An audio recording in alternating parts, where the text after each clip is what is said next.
And after you like, please share. When you share, you give someone else a chance to watch the broadcast. Afadhali ukiwa pale fanya nini? Like, alafu kisha like, share ili upe mtu mwingine nafasi aweze kutazama broadcast. Tunaweza kuanza, naona comment zenu zimekuja kwa wingi, lakini nitawapiga shout out kidogo.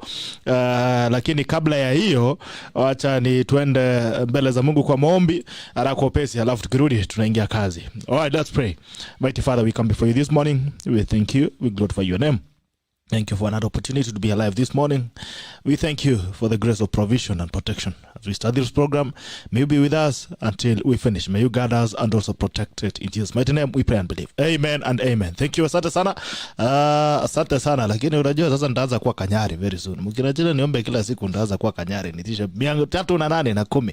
Esbon Koriri anasema viva. Logna asante sana. Muita Mwangi morning. Caleb Kibbs anasema good morning. MC Kirosa watching from Nairobi. Asante sana. Ben Sawe good morning.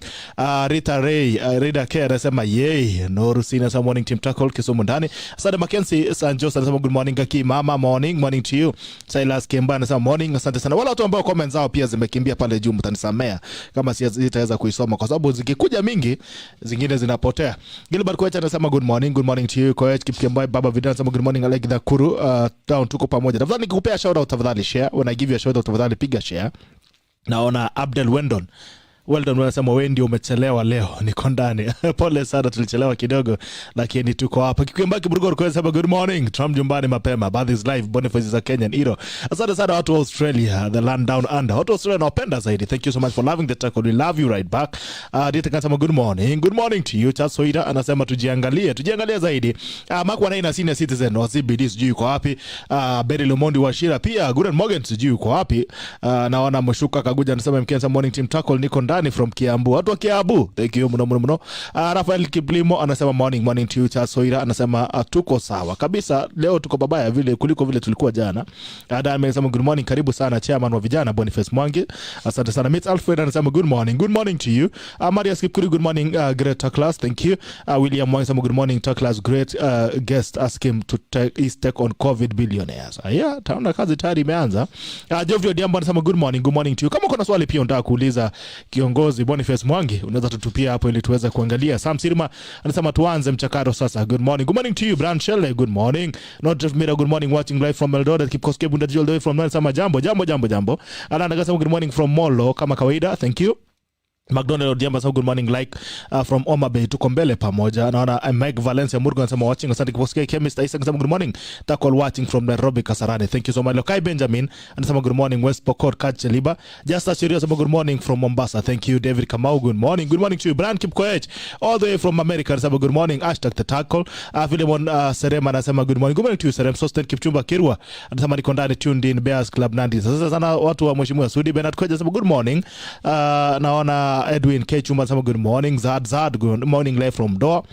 Kinu Hadwe anasema good morning. Kenny Robertson anasema logged in. Imani Faith me all the way from the UK. Asante sana Imani say Faith me all the way from the UK. Wakili anasema morning from the UK. Thank you so much. Dennis Kweta anasema watching from Nyahururu. Cheriot Kips Collins anasema morning. Asante sana. Dennis Muridhi morning bitok watching from Somalia.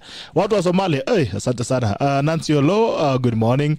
Clemo Clem anasema good morning watching from Tororo. Asante sana Tororo. Jeff Wara anasema mkeni tatakoli imeanza. Watu wa mke Jeff. Moses Kavita anasema morning. Esther Boysboy anasema together from Nyamira. Bold distance morning watching from Mutomo Kitui South. Thank you so much. Chris Bosira anasema good morning Gerald tuned in from Thika wasalimia water. Asante sana Chris Bosira. Mati Kens Kipsui anasema good morning Gerald bitok further Embakasi wako tuned in. Asante Mohamed Abdullahi anasema good morning from South Sea. Nicholas Mbugua good morning from South Sea Taridu. Anthony Kote anasema Eldoret tuned in. Titus Jerome watching from next door the only loyal neighbor. Asante sana Titus. Alfred Lagasa morning bitok please watching from Namanga. Thank you so much. Naomba nichomoke kidogo nikirudi ili niweze kuendelea na shout out tukifika pale katikati kwa sababu ya wakati nitaachia hapo shout out. Lakini tafadhali kama mnapiga shout please share. Ituri piga share. Nelson Koech Kemba piga share. Labda ndio watu wasikie kama nimeanza kuonea wengine. Wacha tu niwataje majina haraka nikisonga. Mohamed Abdullahi na kuona Nicholas Bugwa na kuona Anthony Kotei na kuona Alfred Langana kuona Asbel Kibrom na kuona thank you Geoffrey Odiambo na kuona Kimngetich Tubei na kuona Cleophas Ramakau na kuona Basho Alas na kuona Festus Kigena na kuona Ismail Martim na kuona Karo Cleria na kuona, Korir Reni na kuona, Karori wa Masi na kuona, Kariko wa Masi na kuona, Joseph Makumi na kuona, Joseph Chelotu Mangat na kuona, Kesubo Brian Brimin na kuona, Simeon Limo na kuona, Simeon Kimurgor na kuona, Nelson Kembai na kuona, Itegi wa Ituria na kuona, Wasam James na kuona, Nick Tarus na kuona, Kirui Mike na kuona, Lokai Benjamin na kuona, Charles Kidinji Maina na kuona, Kathungu Madheri na kuona, Kimutai Kemboy na kuona, na Patrick Ngure na kuona pia. Nikirudi tuweza kuona vile ni aje. By the way, nataka kusubscribe jamaa fulani, majamaa wa Maridadi Motors. Thank you so much. Jana tulienda kutafuta gumzo pale Maridadi Motors, kutafuta biashara hivi. Kafika pale tukapata na jamaa anaitwa Eric Mwangi, CEO wa Maridadi Motors, akaweza kutupiga voucher ya kuosha gari. Noma sana. Thank you so much. Kama uko pale Seattle Mall na unataka kuosha gari yako ingare, enda pale Seattle Mall, tafuta mahali inaitwa Spark Clean Motor Spa, ambayo ni project ya watu wanaitwa Maridadi Motors, ili gari yako iweze kung'ara. Unajua mwanaume ni gari. Kama gari yako ni chafu, unajiita mwanaume, unahitaji usaidizi. Kama unataka gari yako ing'arishwe, kimbia pale Kiambu Road, Seattle Mall. Uingie hapo Seattle Mall. Pale nyuma kuna majamaa anaitwa Maridadi Motors, wameweza kufungua biashara inaitwa Spark Clean Motor Spa. Gari yako inang'ara kung'ara, mpaka miguu zinapigwa polish. Nilifikiria wameniwekea miguu zingine. But anyway, asante sana Eric Mwangi. We look forward to working with you again. Thank you so much for that. My friend Boniface Mwangi. Good morning, sir. Good morning. How are you? Niko salama. Good to see you finally. Good to see you too, man. I've been hunting you down, man. Nimekutafuta sana. Bito kumenipata. Unajua, ungenitumia salamu ningekuja mapema. Ulikuwa unataka yako salamu. Niko nangoja shout out. Ndio ingie. I'm good to see you either way. Nasikia ulitoroka social media. What happened? About in August actually niliquit social media for a while because it was too toxic. Kila siku na react, you're fighting with strangers. Nikaona hainisaidii. Nikaondoka kidogo nipumue. Ukaendanga wapi bwana? Nikaenda kufunga mbuzi. I became a goat farmer. Where? Ndio tukuja tukule mbuzi. Huko Mumu tu Nairobi. But we happy to see you. Karibu tena, lakini unajua ukitoroka social media bana, tutabaki na kina nani? Na wewe ndio unatupiganga machocha hapa tukijua ni aje. Si mko na Yesu. Anyway, tuje kazi direct. Please introduce yourself. Tuambie wewe ni nani? Who is Boniface Mwangi? Jina langu ni Boniface Mwangi. Mimi ni mzazi. Nimeoa kwa miaka 14. Ai, 14. Na niko na watoto 3. Haya. Kwa kazi mimi ni mpiga picha. Ama photographer. Na wengine wanajua kama mwanaharakati. Ndio. So that is who Boniface Mwangi is. Mzazi, bwana, mwanaharakati na mpiga picha. Ndio. Na saa zingine mwanasiasa, lakini walininyima kazi starehe. So hii kazi unajipeanga bwana, ni kujituma. Siwezi jita honorable jinsi kuchaguliwa. Kuna watu walisimama nomination wakashindwa. Na baadaye nasema mimi naitwa honorable. Na mbona honorable wapi? Honorable la kushindwa. Unajua uzuri ya siasa ya Kenya, ukishaingia tu kusikia tuliomba, hata kama uliomba kura siku 2 na hukupata kura, wewe ni mheshimiwa mpaka mwisho. That's the best thing about Kenya politics. Hiyo ni jina ya kuomba pesa. Ukisikia muhesh, toka kitu. Unajua na gongo. Unajua hapa ni kubaya. So how was your journey been? You know, umetoka wapi? Umezaliwa wapi? Have you grown? Safari yako imekuwa vipi? So mimi nilizaliwa mjini Taveta. Baba yangu alikuwa DO huko. So nikalelewa Taveta and then nikapelekwa Ushago Nyeri Mokoroini. Nikasoma nursery darasa la kwanza na la pili, then nikaletwa Nairobi. Nikasoma class 2 to class 6, nikatoroka nyumbani, nikaenda kwa barabara, nikakuwa chokora. Nikashikwa na polisi, nikapelekwa remand, nikaenda kotini, nikafungwa miaka 7 in approved school. Nikaenda approved school 7 years. Yes, approved school. Nikaenda up to approved school, nikaenda until I was 14. When I went to form 1 hapa Kabete approved school, kulikuwa na mashida kwa hiyo shule. Kulikuwa na vijana wanauza madawa, kids were being molested. I complained about it. I went to the minister, Honorable Sharif Nasir. Nikapeleka evidence ya hizo complaints. Badala hatuichukuliwa kuhusu wale walikuwa wanauza madawa na kunyanyasa watoto. Nikakuwa expelled from approved school. And that was the end of my formal education. So I'm a class A dropout. You're a class A dropout. Yes. Ulifanya nini ukafungwa? Si hiyo ni nishiko na vagrancy. Unajua kama sheria iko hivi. Wale tuko kwa mjini saa hiyo chokora.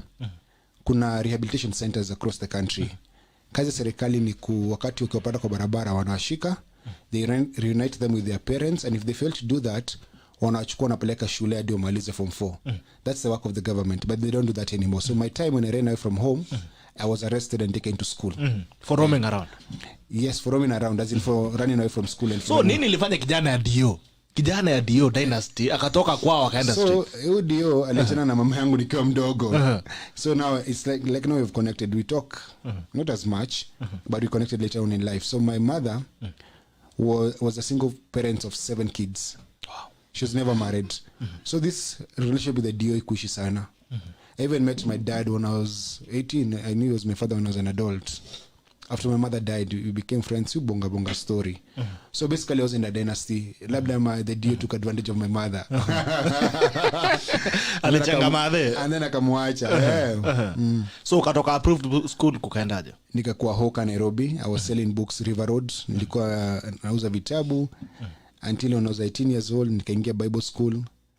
Nikasoma for 1 year. I almost became a pastor. Then I joined journalism school. Nika study print journalism. Then from there, it's history. I became a photographer, worked for the Standard, became one of the best photographers, not only in Kenya, but in Africa. Wow. Then in 2007, 2008, I covered... Oh, yeah, Makofi. Class A dropout, anakuwa the best photographer. Asante kwa Makofi. And so in 2007, rather, nikipiga picha, I was covering post-election violence 2007, 2008. Seeing the violence firsthand, I was in Eldoret, I went to Naivasha, I was in Nairobi. I saw the killings, the displacement, and the bad things that happened. And that moved me from being a photographer to becoming an activist. So I quit my job after 2008 and said I want to try and educate people about what happened. And that began my journey in activism. So Kenyans know me more as an activist. But my background is print journalism. Wow. Yes. So hapo ndio ulitoka kwa mambo ya print. History activism ni Kerere tu iliingia katikati. Hapana, actually ni kuelimisha watu kuhusu because of things that you saw. Ujinga ya ukabila. Ndio. So let me ask you even before I move to the next question. All right, you've almost taken us through, but hujamaliza safari. Safari yangu ni kubwa. Wewe sasa fikisha mahali kwanza. Ulifikaje kwanza mpaka ukapata bibi hata mahali pa kucharenga msichana wenyewe? Sasa ule msichana ambaye ananipenda anaitwa Njeri. Nilikuwa na pikipiki kabla kukuwa na bodaboda. I had a sports bike Honda 250. Ilikuwa inakitoa sauti watu wanaangalia tu nyuma. And I had this nice jacket I bought in France. So nikaenda alikuwa msichana wa kanisa. Alikuwa hapo Steers, Mwinde Bingu Street. I remember very well 2006. So nikaenda hapo kwa hiyo restaurant, walikuwa wanapiga story na bebiste zake hapo, nikaingia na kijacket, nikatembea hivyo na anasemanga. Alikuwa na renegade, unajua. Akaona jacket, akaona kijana, then akaona bike. Na hapo nilianza kutongoza, nikawa demo wa buruburu, au demo na ukiwakatia anakwambianga hi, I am fine, thank you. Boy wa ghetto aliwademo wako uptown. Hapo ulijiamini wenyewe. Wifi yangu inasema nilikuwa nimekuhurumia. Chokora mpaka ashafika pale ameenda kuchukua watoto uptown. Umwaka Demka University. Hey, class 8. Ito mwanaume ni kujiamini. Mwanaume ni kujichocha. Unajichocha bro.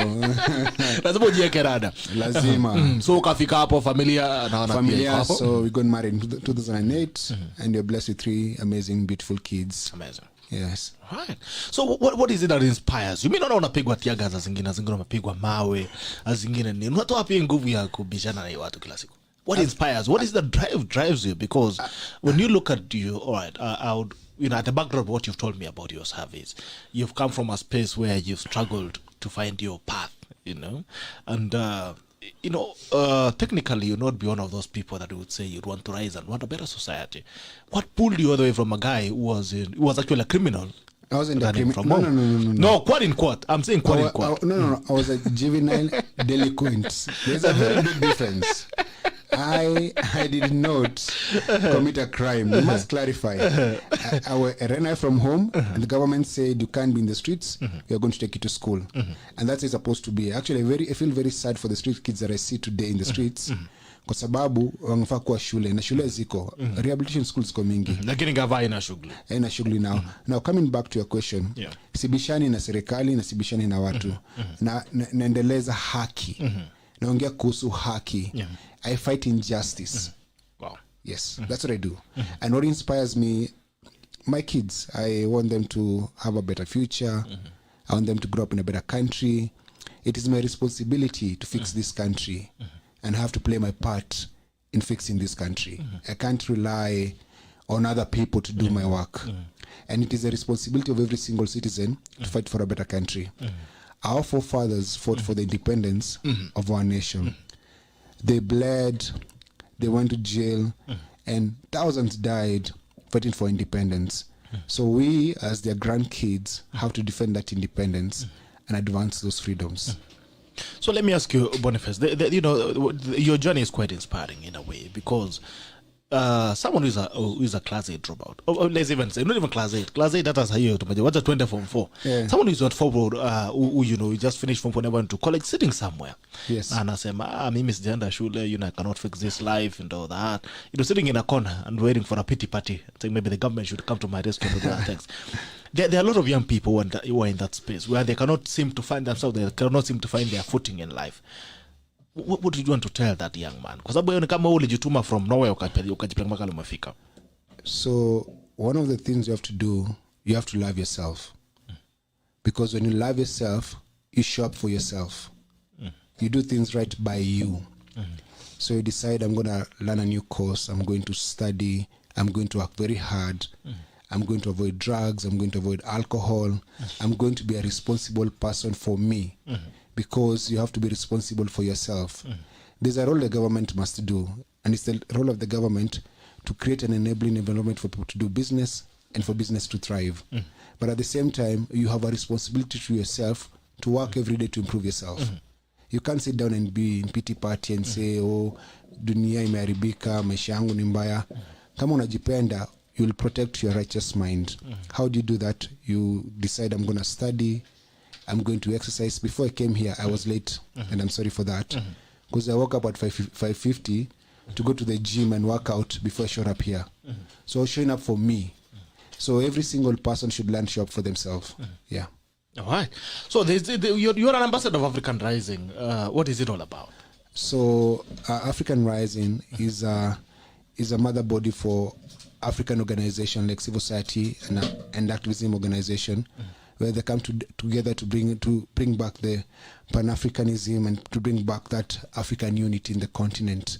So we speak on behalf of every civil society organization, and I am the ambassador. So when there's an issue, like now there's an issue in Tanzania, we can speak about that.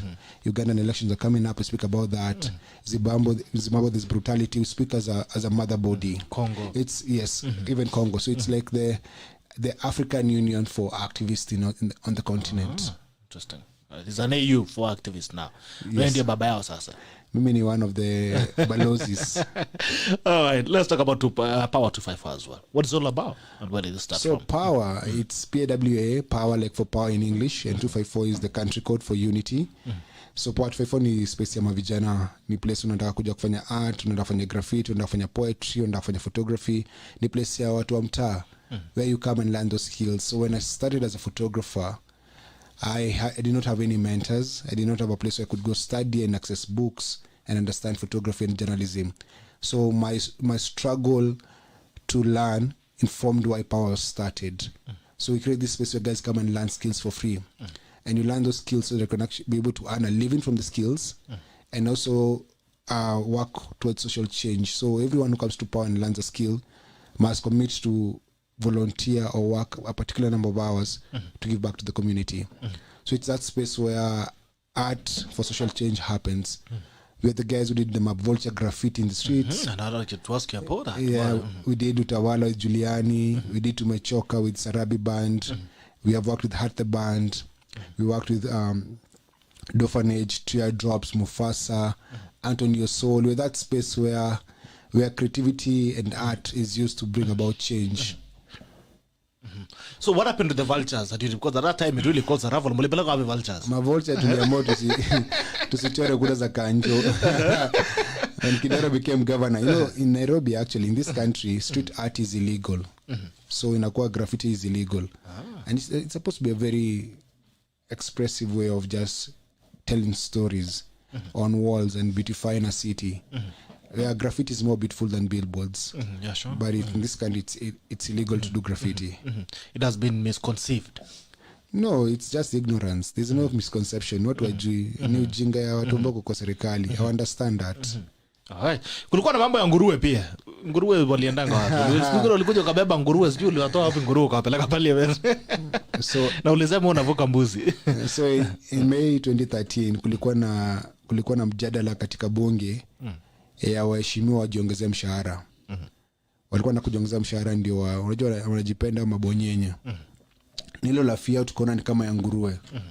So tukawapelekea nguruwe pale parliament, tukaizita MPigs. Na ukiangalia leo ukisikia wanabunge tu MPigs ama angalia mtu kama Gado ama Mado ama Victor ambaye anachorea nation, ukiangalia wanachoranga wanasiasa kama nguruwe.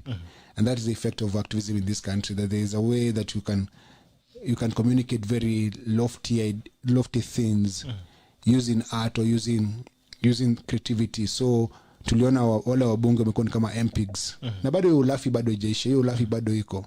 Ni nguruwe tu walisha. No, mlimaliza nguruwe, mlikula pork. Lakini bado manguruwe zimejaa bunge. Zile ziko huko nje ndio zimekuliwa. One day when the poor have nothing to eat, they eat the rich. So they'll start eating the nguruwe. And they'll start with the pork in parliament. Sisi nimesema hiyo mboni. Achana kwa siasa, Ukweli Party. Ndio. Chama cha ukweli kabisa. Chama cha Ukweli Party. Sasa ni wapi ilianzia, and why is it we are not seeing you guys in the discussions that are happening so Ukweli in the political space? Ukweli Party is a social democratic party. It's a socialist party. Na ukweli ni mtamu. So our symbol is sugarcane kwa sababu ukweli ni mtamu. Na wakati nilisimama ubunge wakati wa mwaka wa 2017 nilisimama na Ukweli Party. Why is the party not very active? We don't believe in BBI. We oppose the BBI. What we believe in that the constitution should be fully implemented. And that's why we're not part of the discussion, because now when you get a discussion with an illegality to break and destroy the constitution, then you're endorsing that illegality by engaging in that. So we're not willing to engage with people who are trying to water down the constitution so they can create positions for themselves. Right. Even the same thing, what is the story behind Ukweli Party? Ilianzia wapi? What is the ideology? Because you've talked about constitutional ideology. What is the ideology of Ukweli Party? Ni wapi mnasimama aswa? So, ilianzia wapi na mnataka kuipeleka wapi? Ilianza mwaka wa 2016. Tuli struggle actually. We started trying to register the party in 2015. We got registered in 2016 late. And we launched the party in 2017. We're a socialist party, so we believe that we shouldn't have private healthcare or private schools. We should nationalize all the schools. We shouldn't have private healthcare. All hospitals should be public hospitals. We don't believe that there should be that big gap between the rich and the poor. We don't believe that members of parliament should be going to private hospitals and taking the kids to private schools. We believe that if you work in public service, you should enjoy public utilities. Don't tell us to enjoy things that you don't want to enjoy because they're not good. Yes. That's the ideology. The ideology, we're a socialist party. So if you understand socialism, yes, actually, we're a socialist party. Yeah. Okay. Yeah. So where do you want to take it? Where do you want to take it? We hope that we are going to have, if God wills, a female presidential candidate for the country. A female? Yes. Yeah, or even 2 females. Why not? So story yako ya Quran, story ya nani kuliendanga aje Starehe? Member of Parliament for Starehe. So the truth is I ran for Starehe in 2017. And my campaign was funded by the people. If you look at how much money I was given, Kenyans gave me over 15 million shillings for my campaign. 10 bob, 20 bob, 100 shillings. They funded me. So I was a candidate owned by the people. Nilikuwa na bunge kufanyia watu kazi. And when I look at how I lost, I did not lose to somebody, an individual. I lost to a system. Kulikuwa na vifaranga vya kompyuta mingi sana. So kuna system? Kuna system, my friend. Hata nasikianga TP nasema kuna deep state. Aliambiwa kuna deep state. Aliambiwa kuna deep state. Kuna watu ambao, kuna hii nchi ya Kenya ni very interesting. Kuna watu ambao mnapiga kura kama mimi na wewe, na kuna watu ambao wanahesabu kura. Those are the ones who matter. Hao ndio deep state. Hao ndio deep state. Kwa sababu kura ndio deep state. Ndio unaona baba ameangalia kahangaika kahenga kasema nipatieni deep state nisaidie. So baba tayari kuna deep state, I think is good point. Baba alinama ndio patiwe deep state. Unajua he has been on his feet his entire life. But now baba is on his knees begging to become president. And begging for the system to work for him so we can be elected. Ukiangalia the last election, there's a brave, courageous man who we should all celebrate. Chris Musando, ambaye alikataa na password ya system, ya IT system. And because of that, he was killed by the deep state. That's the deep state. How do you kill an election official a week before the elections? Then you have an election that was nullified by the Supreme Court, which shows that those irregularities. So the deep state in this country is responsible for political killings, is responsible for electing the president. So let me ask you, how desperate are people for political seats, even when you talk about that? They're not desperate for political seats. They're desperate for power. Because when you are in that seat, you control power. You control the economy. You can decide to privatize an entire city. You can decide to build a railway to nowhere. You can decide to come up with fake stadiums and eat money. You can decide to start dams that don't work. You can do galana and fail, still lie to us. You can have political rallies, then blame Kenyans for COVID. You can have your sister, your brother, your mother as COVID millionaires, then still blame Kenyans for corruption. That's what they want. It's just greed, man. And you know what is so true about human life? There's not enough resources or money for one man's greed. And what you have in this country is a greedy leadership that doesn't care about the people. So these people want to privatize this country and make it like it's their personal property. Yeah. Alright. That's what happened. So wewe unaona story yako ya starehe ni ulinyoroshwa na system. Si ati ulianguka, ni mambo ya system. I did not lose to an individual. No, that individual has no capacity to defeat me. It's a system that yeah. I like the confidence in that. The individual does not have a capacity to beat you. Yeah. All right, let's talk about there's a film that you've released, Softie the film. Yeah, nice. And I think everybody should watch that film to understand how this country works. So it's about how Kenya came to be, how were we formed as a country, from the British colonial days to who we are today. It's a journey of about a nation and the people who work so hard to make things right. It's about a family, it's about love, it's about the Starehe campaign, it's about activism. Because people see me at a protest or they see something in the streets. But do they know what really happened behind the scenes? So it's a story about love, sacrifice, and family. It's in all the cinemas. Please go and watch. Are you still screening? Yes, it's at Prestige Cinema. It's at Westgate. It's at Diamond Plaza, Greenspan Mall, and Nyali Cinemax. Yes, it's screening across the country. Alright. Tafadhali kimbia pale uweze the cinemas that have been mentioned. You can please go and watch. You can still go and watch mambo ya Softie the film. Uweze kuona ni nini. There are people sacrificing for this country big time. One of those people is BONIFACE MWANGI. Thank you. They will go out of their way. They bleed. You know, the middle class is a very interesting population in this country. Wanakaa mahali kwa kona, wanajificha, you know, but they are very good noise makers on social media. They'll argue about, this country is not working, the political class is not working, corona, nini marali and other. But we say, come out on the street, let's start fighting. Hakuna watu wachache about waweza tu kujitokeza. Let me ask you about your book even before so that I can bring in Ojuang kidogo. Your book, there's a book you wrote. Yes, so I wrote book first morning, Unbounded in 2016.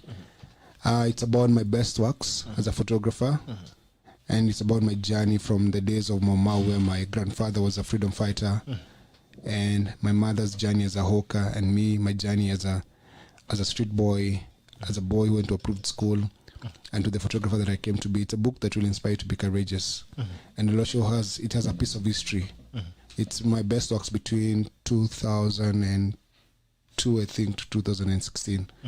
It's an amazing book. And you should get a copy as well, Mr. Bitok. I should. I should get a copy. I love books, so acha ndaisoma hiyo ili tujue ni nini endelea dunia hii. Tanzania, Magufuli is imitating into a dictator. Magufuli was a dictator before Oh yeah. He's a dictator.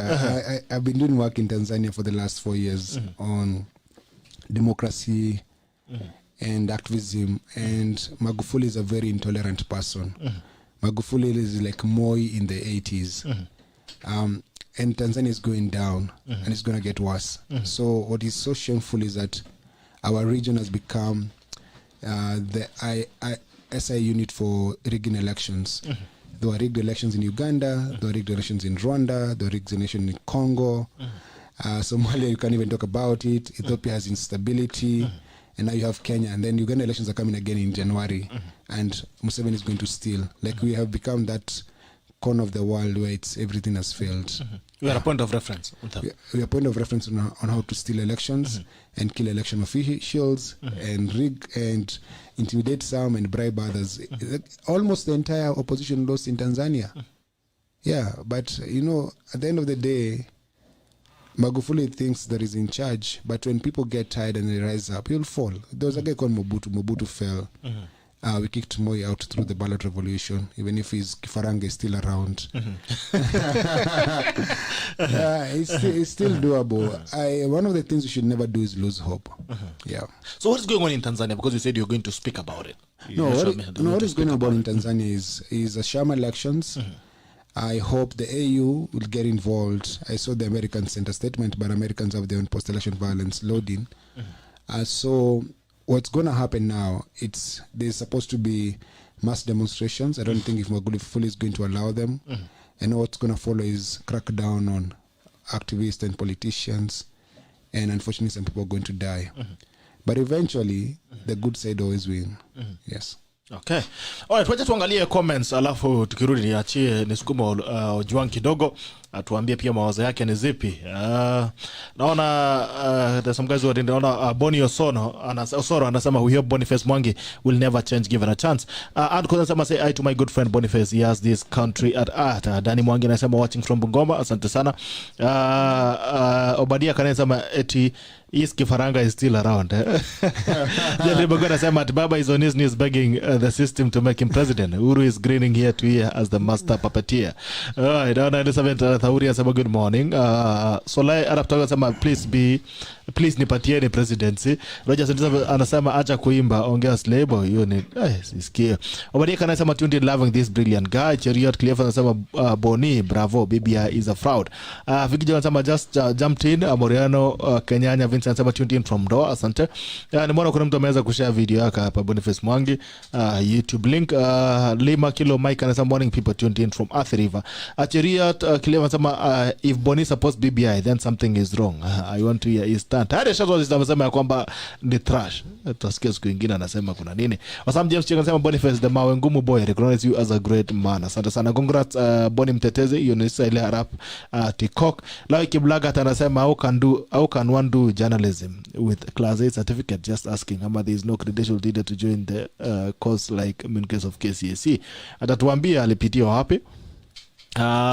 Just trying to find comments ambayo inaweza husika na discussion. That's Mwangi, what does he stand for so much inconsistent in this pursuit? I lose him so often.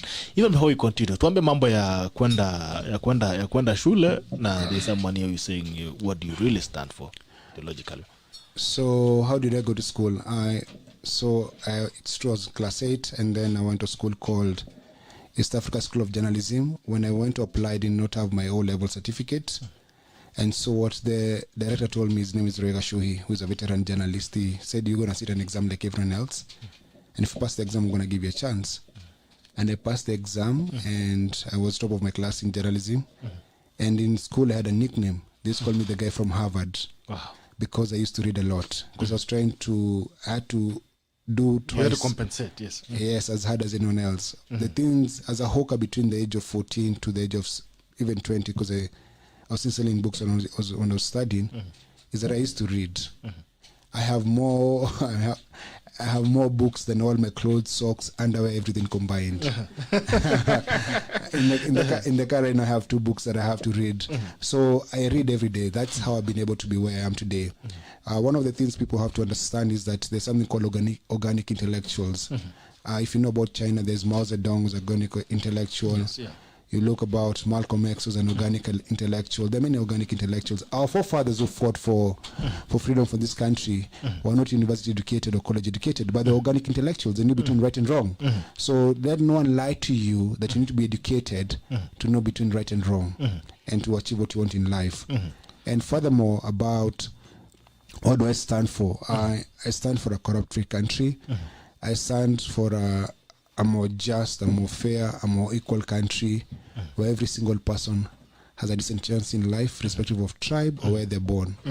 Yes. So there's a story also as well on, we've seen a lot of guys who go to parliament, they say, oh, we are good, we are young people, we're going to make change. Someone is asking, what makes us to be so sure that you're not going to change? You can't be sure. Until we give you a chance. No, what you need to do, what people need to understand, that we should never put our trust in human beings. We need to put our trust in institutions. That no matter how bad person is, the institution checks him. The problem we have in this country, we have rotten institutions, then we have rotten people. And that's a very bad combination. So we have a double tragedy. A double tragedy. At least if you want the other thing is that you voters are the reason why some people are very bad. Because you voters demand bribes from people. Someone advised to go and work for you. Kila saa unaambia kakitu ununua pombe, fanya hivi, nitoe lock, fanya hivi, nipatie pesa. The work of members of parliament is not to give you handouts. It's legislation and oversight. But now you people think that mimi kazi yangu ni kukujengea car wash, kukulipia basari, unaenda unaweka bibi yako mimba, ni kulipia maternity fees. Why do you think people become thieves? Because wanaenda kuchapa madili ndio sustain, yeah. The voters. So voters don't even vote for someone because they have good ideas. They vote for money. That's the reason why you have very bad, corrupt people who are drug dealers and thieves in parliament, because you have to choose thieves who have money. When someone can say I don't have money, say oh umesota, tuwezi kuchagua. Hawezi kupea kitu. Mimi walikuwa wananiambia mimi ni maskini, and it's fine. Yeah. Anakuambia mzee itabidi mangoje utapata kitu. Ndugu yangu wewe toka tu. Tunakupenda lakini hiza. Anakuambia wewe unanuka shida. So there's someone also who is asking what do you have to say about the story about sidelining of the DP in the BBI process? The sidelining of the deputy president in the BBI process. Who is the DP? William Ruto. So what has he done or not done? I don't know. They are saying you have been sidelined on the BBI process. Me, I have no opinion for the DP. I don't work for him. Alright, I think that was better as well on your stand on BBI. I can't speak on behalf of someone else. I think DP has his own people who can speak for him. Yes. Oh, his stand on BBI? My stand on BBI, BBI ni takataka. It's trash. BBI ni document ya kusaidia wazee wakae kwa mamlaka for a long time. BBI ni kusaidia ambao jamaa wanadanga Jaden Ganjawan. BBI kusaidia Ganjawan arudi akiwa prime minister na kusaidia huyu mzae akuwe president. BBI ni create positions for guys who are going to lose as governors and lose as senators and who have nowhere to go. BBI is to entrench political elitism. The problem you have with BBI, it does not add any value to the lives of Kenyans. This country has a constitution, and that constitution works. The president of the Republic of Kenya is very afraid that after he loses this election, he's going to go to jail. So what does he want to do? He wants to water down the constitution, water down the judiciary, so that when the time comes and he goes home, he's able to come back as a prime minister, whatever seat is going to be given, he doesn't get convicted and go to jail. At the moment, we have judicial independence. BBI seeks to water down that judicial independence. BBI seeks to create more positions for political losers. BBI itasaidia maskini. Lakini nyinyi wale wajinga wote ambao mnanisikiza, ambao mnapenda Raila na Ruto na Uhuru Kenyatta na hizo takataka zingine, mkichagua BBI, you will be screwing yourself. Mtakuwa nyinyi wenyewe mnajiumiza na mnajigandamiza. Msikuwe wajinga. BBI itafunga corruption. Right now we have laws in this country that can jail corrupt people. No one is going to jail for corruption. Right now we have laws that work in this country but they're not being followed. The president of the Republic of Kenya defies court orders. The president of the Republic of Kenya doesn't follow any law. So what makes you think that there's a document that is going to come to pass in parliament that will actually strengthen the laws in this country? He doesn't want to do that. He wants to weaken the constitution so that those people called dynasties and hustlers, the other thugs, can be there forever. The BBI is not going to serve any Kenyan. But because people are fools and they follow tribal kingpins, you're going to follow those, you're going to go to BBI rallies, you're going to listen to these people, and you're being lied to. BBI will only benefit billionaires and millionaires. Are you a billionaire? No. Are you a millionaire? No. So why are you following BBI? Itakusaidia. Jamaa amekuwa president for 8 years. 8 years. Hajafanya kitu yote. Why is he giving you a new document? Ndio hapa. Taka. Chukweni hizo BBI mwakisha nazo jiko. Mic drop. All right. Mama kuchoma kwa sababu tufunge kiosk. Naambia watu ukweli. Wase msiko wajinga. Don't be foolish. Anyone engaging in BBI discussion is a fool. The reason why we have violence in this country, because politicians steal elections. In the last 2 elections, 2013, 2017, Raila has been calling Uhuru a thief. Now, how is this person who has been calling a thief being good enough to pass new laws? My problem, what we need is actually a stronger IBC where no one interferes. Problem ni kwamba hawa watu ambao wanatuibia kura ndio wanatumia wanataka kusaidia. Hizi kusaidia this country had post-election violence in 2007, 2008. People died, over 1,000 people died. 500,000 people were displaced. People lost their land, their property, their lives. Women were raped, kids died. Did anyone go to jail? No. So why you believing the people who have sponsored the violence are going to help you? Let me ask you, someone has been murdering your people, has been raping your people, has been stealing your land. You think they're going to pass a law to protect you? No. They're going to pass laws to entrench that impunity. Every time there's a peaceful protest, people get tear gassed. The people who tear gas you and kill you and destroy your property can never pass laws to protect you. Do not let thugs lead you. Hawa watu si kondoo. Wewe ndio kondoo mjinga. Hawa watu ni mafisi, umbwa mwitu. They're just hyenas. Why are you going to listen to hyenas? Are you a fool? Let me tell you, by the way, a hyena can never keep a sheep as a pet. These hyenas will not treat you as pets. Unafikiri wewe ni pet. Wewe ni chakula. You're being prepared to be slaughtered and eaten. Wewe ni dinner unangojea. Ndugu yangu. Now, let me tell you, it's going to be a very slow, painful death. Because when you pass BBI, you'll have elected for them to do those things they're going to do to you. So let me tell you, no one is going to screw you if you don't bend. Stop bending. All right, the issue of the youth. They are saying they're going to give you watavutilia mbali hell. You don't need you don't need any new law to give youth jobs. What we need is people to stop stealing our money. Wacha kutuibia. Wizi ishe. At youth unadanganywa na token positions. Don't be lied by tokenism. Uhuru has a cabinet of all people. Uhuru appoints ambassadors of all people. Akina Modhaura, akina Mudiawori. Uhuru does not respect all people. Uhuru himself is not a young person. Ni mzee. Why are you letting people who are almost dying decide your future? Jiulize. Hao wazee wako 58, 59, Raila is 74. These people are near to death than life. Why are you allowing them to pass laws to protect you? They will not pass laws to protect you. They're saying because you are aging, how do you stay longer in power? Let me tell you. The moment you pass BBI, mtajua kimeumana. Juu sasa wanasema sasa ni sisi na watoto wetu. Do not allow these people to lie to you. Hawa say ni billionaires. If you're not a freaking billionaire, what are you doing in BBI rallies unless you're a fool? Alright. Ojwang. Take it over. Hapo. Maona hapa. I'm watching this and learning. And I'm loving it. I would rather have this conversation than talk to professors. Because like Boniface have said, and I'm shocked that somebody could even doubt that he cannot do some things because of formal education. That is the problem right there. Because, we have a lot of miseducation, actually, where you don't find young people who are this well grounded. You find single issue people. All you find is somebody coming and saying, "Sisi kama vijana." He's handling issues as Kenyan. Corruption affects youth, affects everybody. Toxic power affects everybody.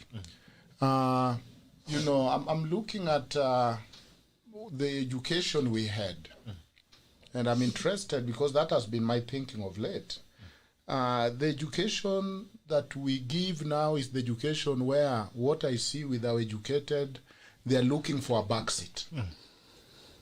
And if there is no backseat, they're demanding for one. Not the education that tell them, this is my country and I will do what I need to do to secure it. So this is the true education. And don't be bogged down by those silly papers.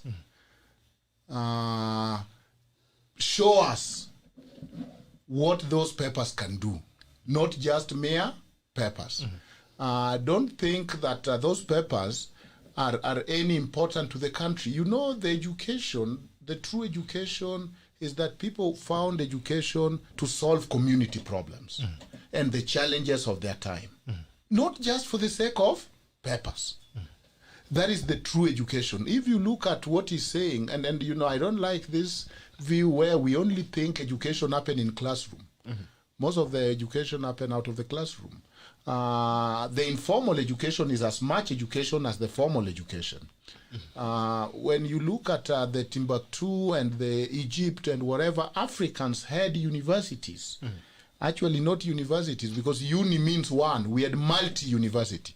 You see, what happened in university is you come with your thought, but then your thought is aligned to that of the professor, and you are told, now go.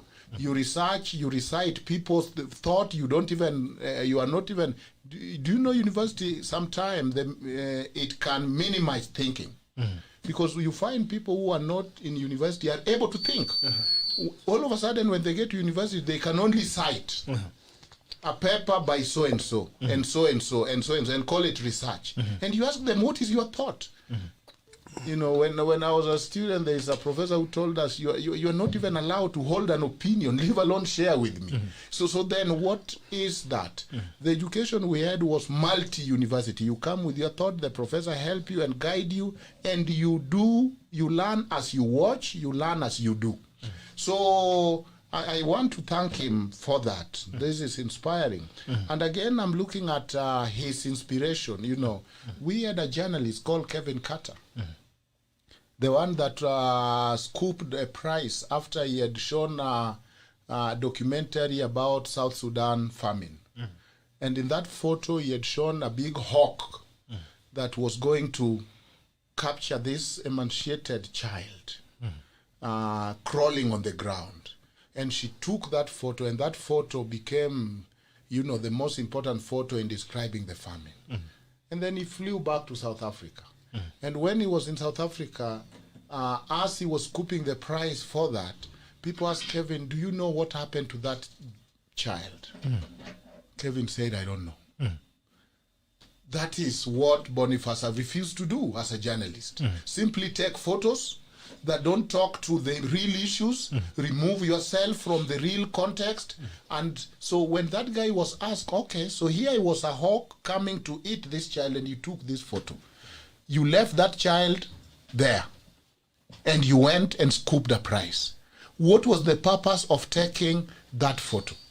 And in the essence, the guy said, you know, I'm kind of ashamed because I was simply taking a photo. And I was hoping, you know, I was even thinking it would have even been funnier to see this photo, this hawk or eagle eat the child. Then that would have been even the best photo.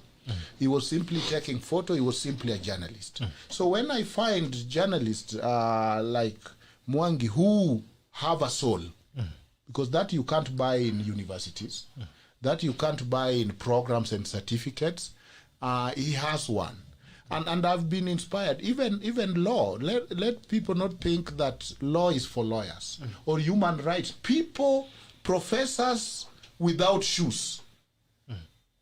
They are professors, but they are walking in the village without shoes. These are the people who have protected human rights. It's not some people in Geneva conference room or with AC. It has been people who have stood up in their own way, like Boniface is doing, and saying, this is wrong. It's not people who have crammed all the Universal Declaration of Human Rights and can cite them at ICCPR and whatever, and thousands of footnotes in law journals. It is people who are putting meaning and not just what makes sense. You know, the other time I was inspired with another man that I met who was arrested by Kanjo, and he refused to bribe. He refused to, and everybody told him, you know, when you go here, just say guilty. He refused, and finally got a bond, and he was able to even bring in those people who had harassed him, because he stood for the right thing. You have challenged the so-called middle class, or those who think they are middle class, because to be honest, they are not even middle class, they are broke. Middle class is supposed to be semi-broke, half doing well. So they are not middle class. That's what bourgeoisies tell you. That, okay, now you are us middle class. And you're seeing the person talking like that with the dry, parched mouth, can't even afford lunch. It's a misuse of the word middle class. You are not middle class. You are lower middle class. But the so-called professionals, if you are in countries like the US, you find that people who protest are those middle class. It's the lawyers, it's the doctors. Here, we think protest is for people in Kibera. For the poor. It's for people in Madari. And when they're not protesting, as you indicated very well, they think they're too dignified, and all they can do is comment on Twitters. That is the problem in this country. That the so-called people who have false consciousness, they think they're middle class, they're not middle class, think that they're too dignified to stand and say, this is wrong. That the only advice in the background. So the day they will come up, the so-called educated or miseducated Kenyans, to really understand what need to be done. I think that I've heard what Boniface is saying. I look at him as an atomic bomb tossed on the wall of the government. Always as a sign of protest, moral conscience saying this is the right thing. Is combining the priestly role that churches should have been doing, is combining the professional role that profession should be doing, is combining the role of young university students that are saying, are not just parochial, I am pro or anti, I am for this person and this person, they are issue based. So that is refreshing. But again, about BBI, we have spoken here. I don't know what Boniface think of the only thing that I think is worthy mentioning in BBI, that 35% of the resources are going to go to counties. And that they're thinking that, you know what, when we strengthen counties and we have given up on the national experiment, we did that by coming with devolution, that national, there's nothing good coming up there. Of course, the BBI have tried to give with one hand and take with one hand, because now the counties are being told what to do. So we have ward fund, 5%. We have 35 coming to the counties. I don't know whether that really, because people have made argument, and I agree with them, that probably is the most considerate part of the BBI. I don't know your view, Boniface. So thank you very much for your kind words. I appreciate. So if I was to make for you a nice black forest cake, very nice with berries on top, and it's very beautiful, and then at the very center I put human shit. You can't eat that cake because it has human shit. BBI looks like a very nice cake, but at the center is full of shit. And you're not going to eat shit just because there's a cake in it. That part of devolution, strength and devolution, can happen through the Senate. We don't have to have a referendum to send more money to counties. The government of the Republic of Kenya, led by Uhuru Muigai Kenyatta and his brother, Right Honorable Prime Minister Raila Odinga, have the numbers to amend the laws and how much money goes to the counties without a referendum. The Senate and the National Assembly. But even the National Assembly as well, they have the Senate and the National Assembly. So and nobody will oppose that provision. No one will oppose that, but what they want to give us is human shit and say it's a black forest. And we're not boarding that. We're not boarding. You're not boarding? No, we're not boarding. You take no hostage. You take no hostage. We're not boarding. Atukula mavi willingly. Tukula mavi. Tukule mavi. Where do you see this country? Because you are losing friends at a very high rate. Somebody might be with you today, but tomorrow you find they have aligned to the big parties, or pro or anti. You are kind of here in the middle. Yes. Trying to do it by yourself. Yeah. Outnumbered. That does not speak to the value of the ideas, Yes. but you are really outnumbered. Yes. Alone. No, you might think so, but I don't think I'm alone. Alone in this sense. Yes. Alone in this sense. Most Kenyans are not with you. Because they're foolish. Okay. Okay. So it is true. But right, no, I agree with you. Why are they endorsing a billionaire's idea and they're poor? Why do poor people work against the best interest? Wewe ni mjinga ina gani? Mlembo wajinga nyinyi na King Kaka. Na bado ni ukweli ni wajinga nyinyi kwa sababu wale viongozi hawakuingia pale cha nguvu. Mliwachagua na BBI itapita cha nguvu. Mtapigia tu kura BBI, but just know you're voting against the best interest by voting this billionaire's idea. Okay, yeah, I agree with you. So the majority are fools. And that, yes, and we should keep on telling them, even if we find ourselves alone, it doesn't take away the truth. But what is the sustainability in that? Because at the end of the day, when the day there's a revolution, they'll come back to ideas and say, this thing was a bad idea. Let's eat the rich. And then they'll say, can you lead us to eat the rich? And I'll lead them to eat the rich. You lead them to the dining table. There's something that happened yesterday that I noted also, Boniface. Norman Magaya, former CEO for NASA, is crying out for help. He was almost committing suicide last night. Yes. And ni rafiki wa mabilionea. Alikuwa anapiga baba, alikuwa anasema baba wewe umelaaniwa, watoto wangu wanateseka waendi shule. You know, yes, and he said he was going to be kicked out of the house yesterday. So the thing is about political, use and dump. And this is happening even on the national platform. No, actually the best use and dump is Kikuyus, Kalenjins and Luos. They're the most poorest people. Kikuyus have had a president, Kenyatta 1 to 13 years. Kibaki 10, Uhuru 7. Those are 30 years of a presidency. But they're still poor. Kalenjin had a president for 24 years. They're still poor. Luos have had a leader in the opposition fighting for them for the last 30 years. They're still poor. But there's nothing in opposition. Boniface, but at the same time... but if you look at Raila of 30 years ago, who was struggling right now, and Raila is the biggest supplier of gas in this country, and he's a billionaire, at least he has enriched himself, but not the low community.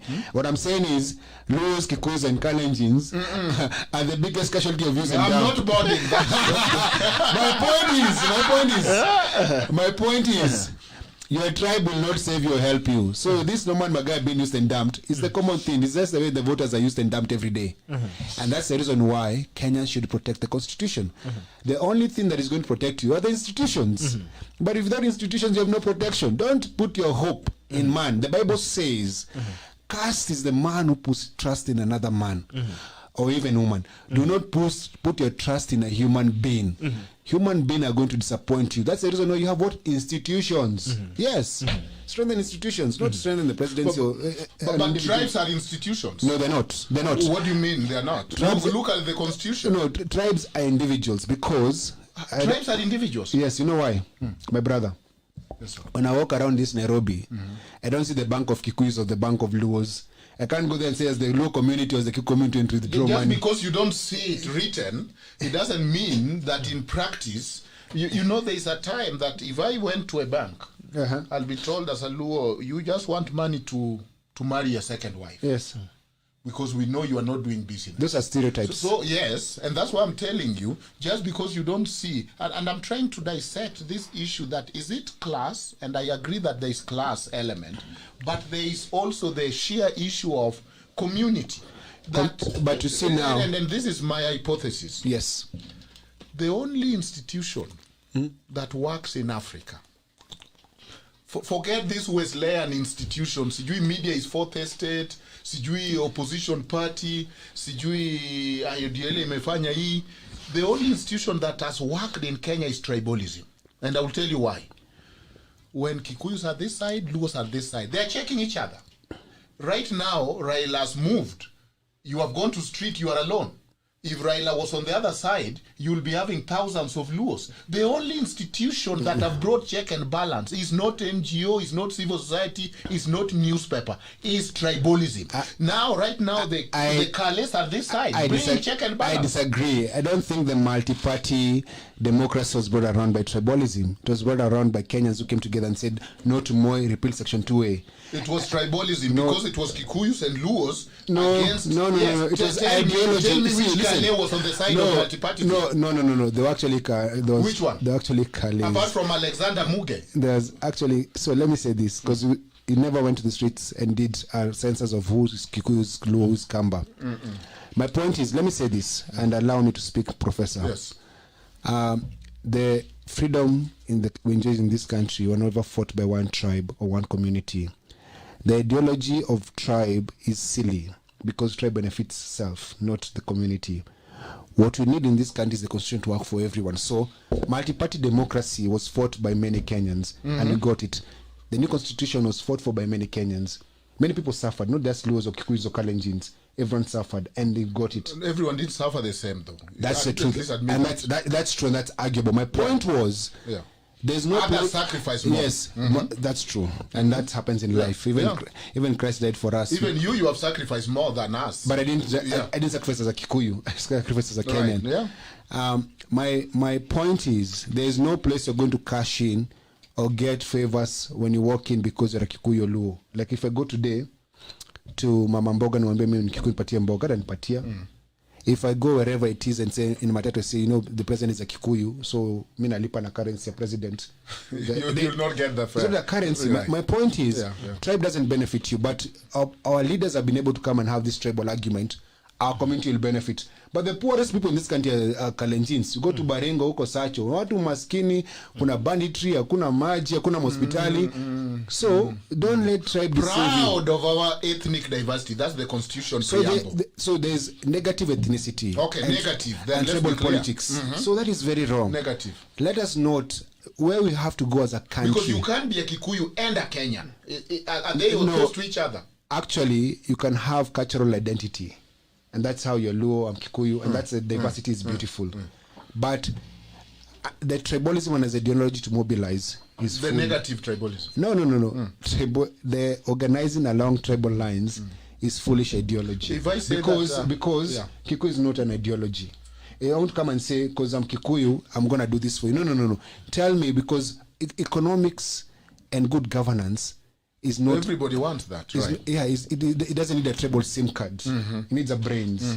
So we can actually engage on this on issues without using tribe as a basis for engagement. So will we be wrong historically if we say, for example, Kikuyus more than any other community fought for independence? Is that historically accurate? So they suffered more because they lost more land. Yes. Because the White Highlands were in Kikuyu areas. Right, but at the end product... But they were actually targeted more by the British colonialists. Because they were resisting more.